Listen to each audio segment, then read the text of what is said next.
Hello friends, സാന്ത്വനത്തിലേക്ക് എല്ലാവർക്കും സ്വാഗതം.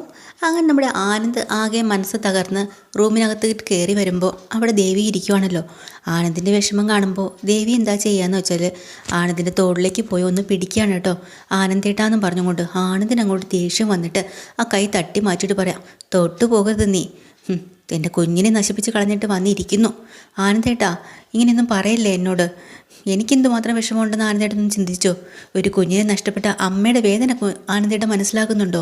ഞാൻ എന്തുമാത്രം സങ്കടത്തിലാണ് ഇവിടെ ഇരിക്കണമെന്ന് ആനന്ദേട്ടൻ മനസ്സിലാക്കാൻ എന്താ? മിണ്ടി പോവല്ലേ നീ.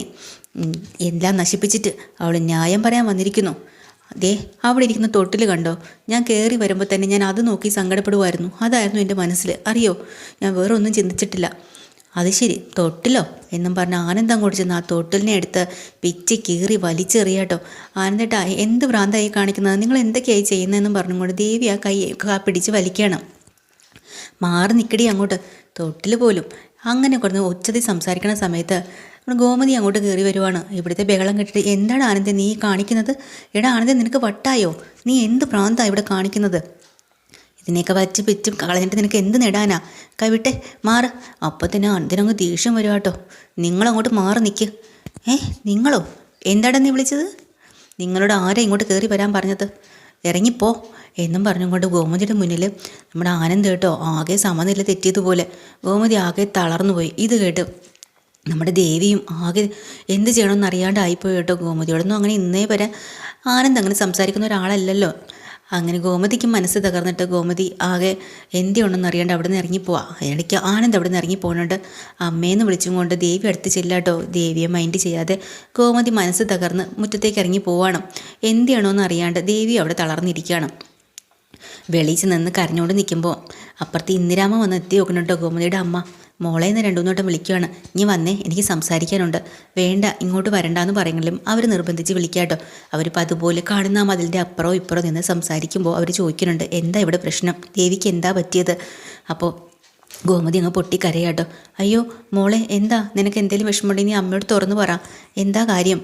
അപ്പോഴാണ് ഗോമതി ആ സത്യം പറയാൻ കേട്ടോ. അമ്മേ, നമ്മൾ പൊന്നുപോലെ താലോലിച്ച് കയ്യിൽ താലോലിക്കാൻ വേണ്ടി കാത്തിരുന്ന നമ്മുടെ കുഞ്ഞില്ലേ ദേവിയുടെ, അത് നമുക്ക് നഷ്ടപ്പെട്ടു പോയി. അയ്യോ, അതെങ്ങനെയാണ് മോളെ നഷ്ടപ്പെട്ടത്? എന്താ സംഭവിച്ചത്? നീ കാര്യം പറ. അമ്മേ, അത് കുഞ്ഞു പോയി. അതെന്താടി, നിങ്ങൾ അവളെ നല്ല പോലെയല്ലേ നോക്കിയത്? ഞാൻ അന്നേ പറഞ്ഞതാ ദേവിയെ വളരെ ശ്രദ്ധയോടുകൂടി നിങ്ങൾ നോക്കണമെന്ന്. 3-4 മാസത്തേക്കെങ്കിലും വളരെ ശ്രദ്ധ കൊടുക്കണ്ടേ? അത്ര ശ്രദ്ധയോടെയാണ് നീ അവളെ നോക്കിയത്. പിന്നെ എങ്ങനെ സംഭവിച്ചു? സത്യം പറ. എന്തെങ്കിലും പ്രശ്നം വേറെ എന്തെങ്കിലും ഇതുണ്ടായോ എന്നൊക്കെ ചോദിക്കാൻ കേട്ടോ. അമ്മേ, അത് അബോർഷനായത് വേറൊന്നും കൊണ്ടല്ല, നമ്മുടെ ആരുടെയും തെറ്റുകൊണ്ടല്ല. അത് അവൻ ഒറ്റൊരുത്തം കാരണമാണ് നശിച്ചത്. ആര്? ആനന്ദോ? ആനന്ദ് അങ്ങനെയൊക്കെ ചെയ്യോ? അല്ലമ്മേ, അവനല്ല, അലോക്, ദുഷ്ടൻ. അലോകോ? അവനെന്തിനാടി അവിടെ വന്നത്? എന്താ കാര്യം? നീ വിശദമായിട്ട് പറ. അപ്പോഴാണ് ഗോമതി പറഞ്ഞു കൊടുക്കുന്നുണ്ട്. അമ്മേ, ഇതിനിടയ്ക്ക് നമ്മൾ ആരും അറിയാത്തൊരു സത്യം അവിടെ ഉണ്ടായിട്ടുണ്ട്. എന്താണ് അത്? അലോകും അനുസരിയും തമ്മിൽ ചെറിയൊരു ബന്ധം ഉണ്ടായിരുന്നു. അവളെ കാണാനെന്നും പറഞ്ഞുകൊണ്ട് അവൻ അങ്ങോട്ട് വന്നതാ. മീനാക്ഷി ആണെങ്കിൽ കള്ളനാണെന്ന് പറഞ്ഞ് നിലവിളിക്കാനും തുടങ്ങി അവനെ കണ്ടപ്പോൾ. അങ്ങനെ അവൻ അവിടെ നിന്ന് ഓടി രക്ഷപ്പെടാൻ പോയപ്പോൾ നമ്മളെല്ലാവരും കൂടെ വളഞ്ഞിട്ട് പിടിച്ചു. ആ നേരം കൊണ്ട് ദേവി അവനെ തടഞ്ഞായിരുന്നു. അവനാണെങ്കിൽ ദേവിയുടെ വയറ്റിലേക്ക് ആഞ്ഞ് ചവിട്ടി കൊടുത്തു. ആ ചവിട്ട് കൊണ്ട് അവൻ മറിഞ്ഞു വീണു. അതോടുകൂടി ഇത് സംഭവിച്ചത്. അയ്യോ, ഇങ്ങനെയൊക്കെ സംഭവം ഉണ്ടായോ? അതെ അമ്മേ. പിന്നെ അവനോ ആഞ്ഞ് ചവിട്ടിയതല്ലേ, അപ്പോൾ തന്നെ പിന്നെ കുഞ്ഞല്ലേ, പിന്നെ അത് പിടിച്ച് നിൽക്കുമോ? അതോടുകൂടി പോയി, അവളും തകർന്നു പോയി. ഇത്രയും ദിവസം നമ്മൾ ആശുപത്രിയിലായിരുന്നമ്മേ, ഇപ്പം വന്നതേ ഉണ്ടായിരുന്നുള്ളൂ. ഇതൊക്കെയാണ് അവിടെ സംഭവിച്ചത്. അത് ശരി, ദുഷ്ടൻ അവൻ ഇങ്ങനെയൊക്കെ ചെയ്തോ? ദൈവമേ, എൻ്റെ കുഞ്ഞ് ഇത്രത്തോളം ദ്രോഹം ചെയ്യാൻ നമ്മൾ എന്ത് പാവമാണ് ചെയ്തതെന്ന് പറഞ്ഞ് അമ്മ സങ്കടപ്പെടുന്നു. അവനെ ഞാൻ വെച്ചേക്കില്ല, ഞാൻ ചോദിക്കും. അയ്യോ അമ്മേ, പോയി ചോദിക്കില്ല അമ്മേ, ഇനി അതിൻ്റെ പേരിൽ വേറൊരു പ്രശ്നങ്ങളുണ്ടാകും. എന്ത് പ്രശ്നം? അതല്ലെന്നേ, കൃഷ്ണമംഗലത്തുള്ള എൻ്റെ ഏട്ടന്മാർ അലോകും അനുശ്രീയും തമ്മിൽ ബന്ധമുണ്ടെന്ന് അറിഞ്ഞു കഴിഞ്ഞാൽ അത് വെച്ച് എൻ്റെ ബാലേട്ടനെ തരം താഴ്ത്തില്ലേ നമ്മൾ. അങ്ങനെ നാണം കെട്ട് പോയാൽ പിന്നെ ഞാനും ബാലേട്ടനും ജീവിച്ചിരിക്കില്ല. ഒരു കയറിലെല്ലാം അങ്ങ് അവസാനിപ്പിക്കും. മോളെ, നീ അങ്ങനെയൊന്നും പറയരുത്. ഒന്നും വരില്ല, ഞാൻ ചോദിക്കാൻ പോകുന്നില്ല, നീ സമാധാനത്തോടെ ചെല്ല് എന്നും പറഞ്ഞ് ഗോമതി പറഞ്ഞു വിടാണ്. പക്ഷേ അവർക്കത് ദേഷ്യവും വാശിയും ആയി കേട്ടോ. നേരെ അകത്തേക്ക് വന്നിട്ട് അലോകിനെ വിളിക്കണം. നീ എന്ത് പണിയാടാ ഒപ്പിച്ച് വെച്ചതെന്ന് പറഞ്ഞാൽ ആദ്യം തന്നെ ചെവിടത്തിട്ട് ഒരെണ്ണം കൊടുക്കാൻ കേട്ടോ. അത് കേട്ടും കൊണ്ട് ബാക്കി എല്ലാവരും ഇറങ്ങി വരുന്നുണ്ട്. അച്ഛനും കൊച്ചച്ഛനും അമ്മയും വലിയമ്മയും ഒക്കെ ഇങ്ങോട്ട് ഇറങ്ങി വരികയാണ്. അപ്പോൾ കൊച്ചച്ഛനല്ലാട്ടോ അവിടെ വലിയച്ഛനാണ് ഉള്ളത്. അത് കഴിഞ്ഞിട്ട് അവർ ചോദിക്കുന്നുണ്ട്, എന്താ അമ്മേ, എന്താ പ്രശ്നം? എടാ 10-30 വർഷം കൊണ്ട് ഞാൻ സഹിക്കുന്നുണ്ട്.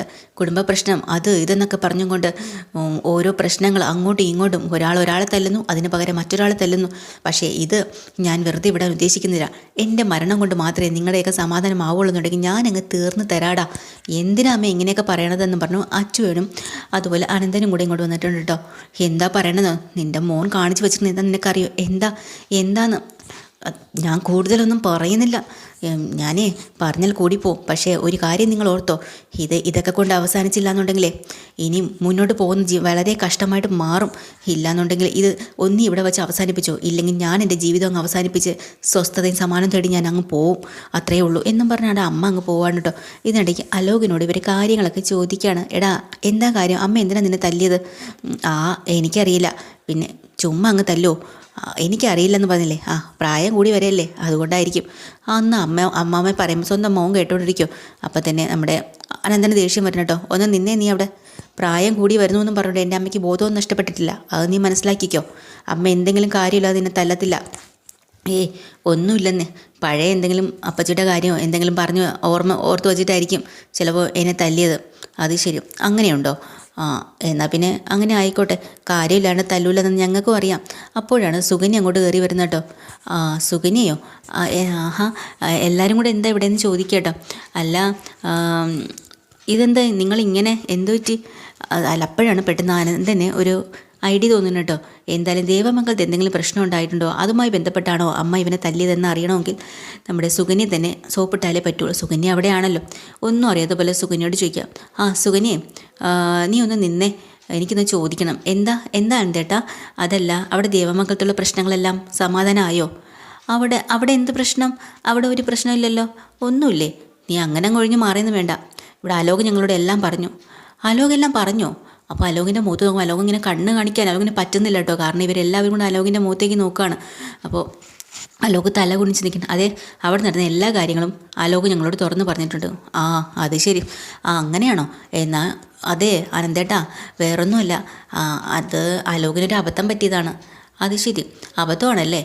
അതെ, അബദ്ധമാണ്, വേറൊന്നുമല്ല. അവിടെ നമ്മുടെ അവിടെ കയറി ഇവൻ എന്തായാലും ദേവമംഗലത്ത് കയറി വരണ്ടായിരുന്നു. ഇവൻ വരണ്ടെന്ന് ഞാൻ പലതവണ പറഞ്ഞതാണ്. പക്ഷേ ഇവന് അവിടെ അനുസരിയെ കാണാൻ വന്നേ പറ്റുള്ളൂ എന്ന് പറഞ്ഞുകൊണ്ടിരിക്കുക. അങ്ങനെയാണ് ഇവൻ അങ്ങോട്ട് കയറി വന്നത്. അത് ശരി. അപ്പോൾ ഇവരെല്ലാവരും അന്തം വിട്ട് നിൽക്കട്ടെ. അപ്പോൾ ഇവൻ എന്തായാലും അങ്ങോട്ട് പോയി എന്നുള്ളത് ഉറപ്പാണ്. എന്നിട്ട് അതല്ലെന്നേ അവയെല്ലാം പറഞ്ഞല്ലോ, അതാ പറഞ്ഞ്. എന്നാലും നീ പറ. അപ്പോഴാണ് വീണ്ടും അവൾ പറയുന്നുണ്ട് കേട്ടോ, സുകന്യ. അതെ, അവിടെ വന്നപ്പോൾ അവിടെ ഇവൻ കയറി വന്നപ്പോൾ അവിടെ മീനാക്ഷി എല്ലാവരും കണ്ടിരുന്നു. ഇവൻ അറിയാണ്ട് ഇവൻ അവിടെ നിന്ന് ഇറങ്ങി പോകാൻ നോക്കിയപ്പോൾ ഇവന് പറ്റിയില്ല. അവർ കയറി തടഞ്ഞപ്പോൾ ഇവൻ എന്താ ചെയ്ത്, ആ ദേവിയുടെ വയറ്റിലേക്ക് അങ്ങ് ആഞ്ഞ് ചവിട്ടിയിട്ട് ഇവൻ രക്ഷപ്പെടാൻ നോക്കി. ദേവിയുടെ വയറ്റിൽ ചവിട്ടിയെന്നോ? ദേവി ഗർഭിണിയായിരിക്കുന്ന ദേവിയുടെ വയറ്റിലോ? അതെ, അവൻ അറിഞ്ഞുകൊണ്ടൊന്നുമല്ല കേട്ടോ, അറിയാണ്ട് അവൻ ചെയ്തു പോയത്. അറിയാണ്ട് ചെയ്തതാണോ ഇതോ? എന്നിട്ട് ചവിട്ടല്ലേ കൊണ്ടത് സ്ട്രോങ് ആയിട്ട്. അതോടെ അവരുടെ ഗർഭം അങ്ങ് കലങ്ങിയിട്ടുണ്ട്, ഒറ്റ ചവിട്ട് തന്നെ. എന്തൊക്കെയാണ് സുകന്യ നീ പറയുന്നത്? അതാ സംഭവിച്ചത് അവിടെ. എന്നിട്ട് അവൻ അങ്ങ് ഇതൊക്കെ തന്നെ അവിടെ സംഭവിച്ചെന്ന് പറയാട്ടോ. അപ്പോൾ എടാ, നീ ഇത്രയൊക്കെ ദ്രോഹത്തിന് അവിടെ ചെയ്തുല്ലേ? അപ്പോൾ ഇതിനാണോ നിന്നെ അമ്മ തല്ലിയത്? എന്നിട്ട് നീ എന്താ പറഞ്ഞത്? അത് വെല്ലിച്ച, ഞാൻ നിങ്ങളോടൊക്കെ ഒരു കാര്യം പറഞ്ഞേക്കാം. അപ്പുറത്ത് ദേവമംഗലമൊക്കെ ആയിട്ട് നമുക്ക് വലിയ പ്രശ്നങ്ങളും കാര്യങ്ങളും ആയിരിക്കും. പക്ഷേ ഈ ചെയ്തത് ഇത് ഞാൻ സമ്മതിച്ച് തരില്ലടാ എന്നും പറഞ്ഞുകൊണ്ട് അലോകിനോട് ദേഷ്യപ്പെടുന്നുണ്ട് നമ്മുടെ ആനന്ദ്. അപ്പോൾ തന്നെ രാജശ്രീ പറയാണ്, അനന്തേട്ടാ, അത് നമ്മളാരും ഈ കാര്യം അറിഞ്ഞിട്ടില്ല, ഇപ്പോഴാണ് അറിഞ്ഞത്. ഇവൻ മനഃപൂർവ്വം അല്ലേ ഇത്രയും വലിയൊരു ദ്രോഹം ചെയ്തിട്ട്? നിങ്ങൾ ആരും അറിഞ്ഞില്ല എന്ന് വെച്ചാൽ? ഇല്ല അനന്തേട്ടാ, നമ്മളൊന്നും അറിഞ്ഞില്ല, ഇപ്പം സുകന്യ പറയുമ്പോഴാണ് അറിയണത് എന്നും പറയാട്ടോ. അപ്പോഴാണ് അലോക് ഒന്നും മിണ്ടാണ്ട് തല കുനിച്ചിരിക്കുന്നു. ഇനി ഇതിൽ ബാക്കിയൊരു കാര്യം കൂടെ ഉണ്ടല്ലോ, അലോകിൻ്റെ തലയ്ക്ക് അടി കിട്ടിയതും അലോക് മിണ്ടാതെ വന്നതും ആ കാര്യങ്ങളൊന്നും സുകന്യ തൽക്കാലം പറയണില്ല കേട്ടോ. അത് അങ്ങനെ തന്നെ നിൽക്കുകയാണ്.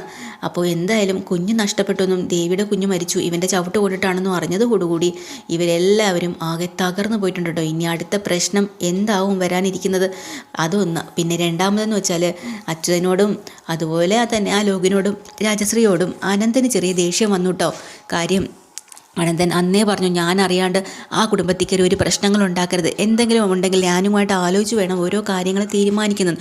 ഇതിപ്പോൾ സ്വന്തം ഇഷ്ടപ്രകാരമാണ്, സ്വന്തമായിട്ട് തീരുമാനമെടുത്താണ് അന്ന് തന്നെ ഗോമതിയെ കൊല്ലാൻ വേണ്ടിയിട്ടുള്ള പ്ലാനിങ് ഇവൻ നടത്തിയത്. അന്ന് അനന്തൻ ക്ഷമിച്ചതായിരുന്നു, അന്ന് പറഞ്ഞു ഇനി മേലിലൊന്നും ചെയ്യരുത്. എന്നിട്ട് അതിനേക്കാളും ഇപ്പോൾ ഒരു വലിയൊരു കൊലപാതകം തന്നെ അവൻ ചെയ്തിട്ട് വന്നിരിക്കുകയാണ്. ഇതിനെ എനിക്ക് ന്യായീകരിക്കാൻ പറ്റത്തില്ല ഞാനിത് സമ്മതിച്ച് തരില്ല. മോനും അനിയൻ്റെ മകനും ഒക്കെ ശരി തന്നെ, പക്ഷേ ഈ ചെയ്ത് തെറ്റായി പോയി അലോകെ, ഇനി ഇത് ഇവിടെ വച്ച് നിർത്തിക്കുമെന്നൊക്കെ പറഞ്ഞ് നല്ല താക്കീത് കൊടുക്കുന്നുണ്ട് കേട്ടോ. ഇതാണ് ഇന്നത്തെ എപ്പിസോഡ്. ഡീറ്റെയിൽഡ് എപ്പിസോഡുമായി വീണ്ടും വരാൻ. ചാനൽ ഇഷ്ടമായി ലൈക്ക് ചെയ്യുക, സബ്സ്ക്രൈബ് ചെയ്യുക. താങ്ക്